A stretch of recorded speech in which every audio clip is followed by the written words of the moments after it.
La manera més salvatge, salvàtica i salvadora de moure el cos? A mi m'agradaria que em diguessin escriptor, perquè és un ofici com un altre qualsevol. La millor definició d'una poesia és sentir-la, llegir-la.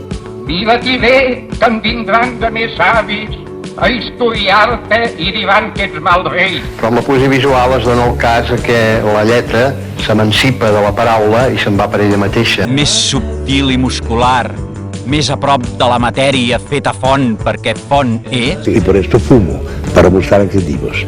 Yo pongo una puerta, ahora hay que buscar el color de esta puerta, la forma de esta puerta. Ara tothom pensava igual, perquè tots els cadàvers pensen el mateix. Per un escriptor o per un artista, una vida difícil i èpoques dolentes, això és importantíssim. Sempre m'ha passat que alguna cosa que jo veig, o visc, o sento, tinc ganes d'explicar-la als altres. És després, quan agafes la pròpia, que t'adones per sempre que et cals. No t'han parit per a dormir, et pariren per a vetllar en la llarga nit del teu poble. Potser no vols morir sense haver estat prou jove per saber que el viure és bell i que reviure és sant. El moviment del cos més insultant de tots, i sí, si vol, el més amorós, és la paraula i parlar.